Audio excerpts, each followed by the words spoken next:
의원님께서도 또 여러 아까 말씀하셨나봐요. 조 교수님. 네. 국민대를 퇴직하신 조중빈 교수님께서 대통령님의 말과 글을 분석한 글을 저한테 주셨어요. 총 25페이지가 되는 글인데요. 그 글 속에는 대통령의 철학, 자유민주주의자로서의 대통령의 철학에 대한 것들을 쭉 해제를 해놓고 있습니다. 그래서 그 책을 전해드리고 싶었는데 이 일반 면에서는 책을 전해드릴 수가 없다고 해서 직접 전해드리지는 못했습니다. 사실 제가 오늘 온 이유는 그 책, 자유민주주의자 윤석열의 철학에 대한 책을 전해드리고 싶었던 게 가장 큰 목적이었어요. 그러나 전해드리지는 못했지만 변호인에게 전달을 했습니다. 그리고 이제 많은 지지자분들이 저한테 전한 메시지는 대통령은 아직도 20대 대한민국 대통령이시다. 그래서 당당하셔야 된다. 당당하신 모습이 너무나 보기 좋다. 헌재에서나 어디서나. 그래서 진솔한 당당함이 아주 국민분들, 지지자분들이 말씀 많이 하신다 하니까 대통령께서는 국민의 자존심 대통령 아니냐 그런 자세를 견지하려고 한다 이런 말씀하셨고 특히 좀 유연한 모습을 많이 보이셨고 걱정을 많이 하고 계세요. 특히 날이 좀 춥지 않습니까? 이 한파 속에서 어려운 분들 어떻게 지내시나 이거에 대한 걱정이 아주 많으셨고요. 또 젊은 세대, 또 국민들한테 늘 감사한 마음 그걸 꼭 전해달라는 이런 말씀이 있었습니다. 1시간 정도 보셨는데 주로 어떤 얘기 하셨나요? 1시간은 아니고요. 1시간보다 훨씬 적고 뭐 여러 가지 절차도 있고 또 뵐 분들도 있어서 늦어지고요. 30분 안 됐을 겁니다. 또 혹시 뭐 야당이나 민주당에 대한 얘기도 하셨나요? 뭐 그런 얘기는 구체적으로 없으셨습니다. 그러나 이제 뭐 일단 우리 당이나 이런 거에 대해서 기대감은 가지고 계시죠. 당에 대한 기대감. 지금은 국가적으로 어려운 시기다. 민주당이나 이제 좌파는 강력하게 카르텔 형성하고 집요하게 싸우지 않냐. 우리는 모래알이 돼서는 안 된다. 좀 더 지금은 자유민주체제 위기 아니냐. 그래서 좀 더 강력한 이런 자세, 견지가 중요한 게 아니냐. 이런 식의 어떤 우회적인 말씀도 있어요. 혹시 그 안에서 국민대선이 치러질 수 있나요? 그런 얘기는 안 합니다. 저는 헌재에서 기각될 거라고 믿기 때문에 조기 대선은 있을 수 없다라고 봅니다.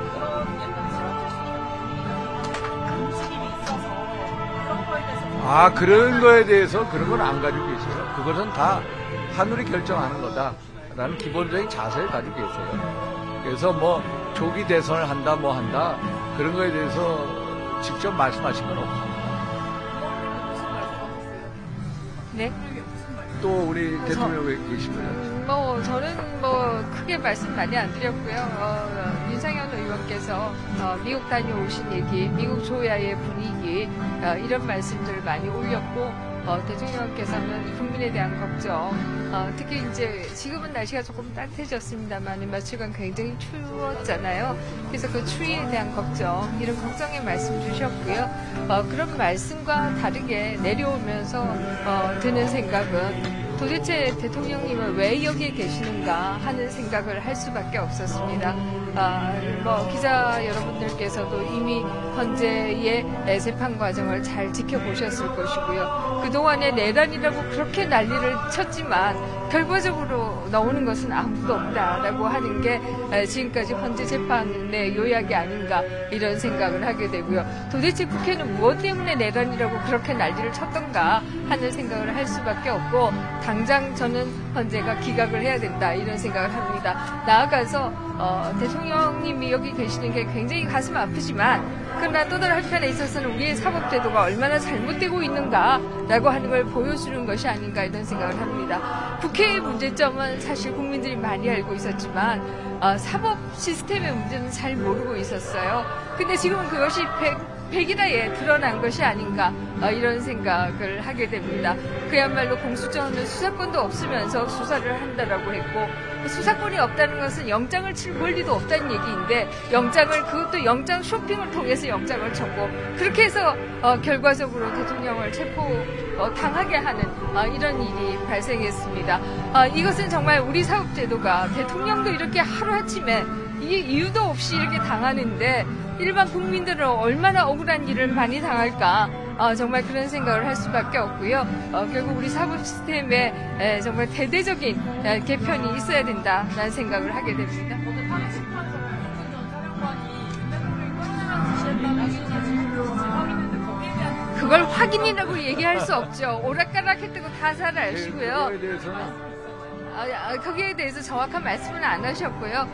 그러나 지금 그것을 확인이라고 말씀하시면 안 되죠. 네.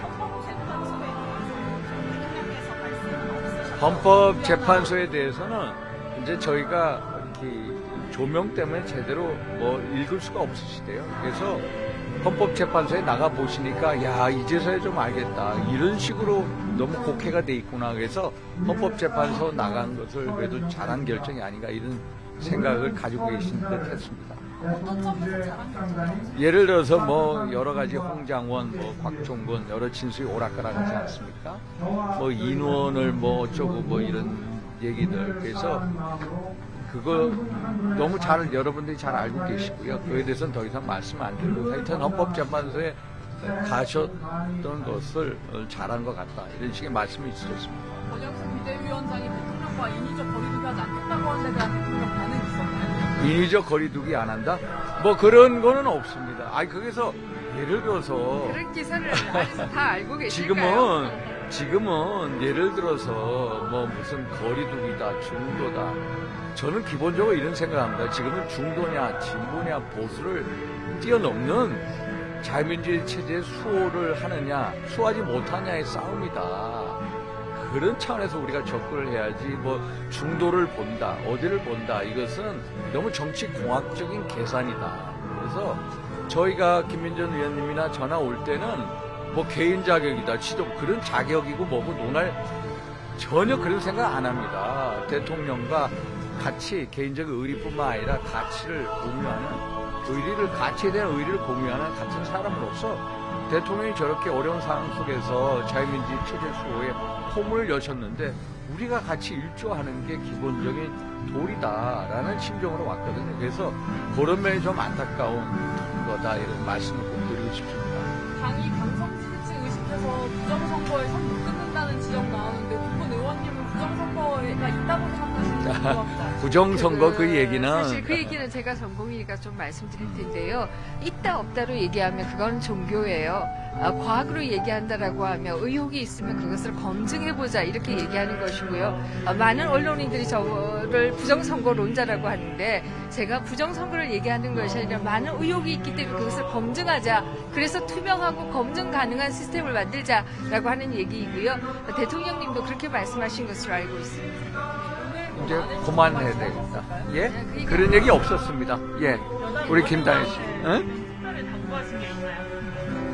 특별히 당부보다는 지금 제가 말씀드린 자유민주주의 체제 수호를 위한 하나의 이 전쟁을 하고 있지 않습니까? 그런 상태 하에서 어떤 가치를 공유한다면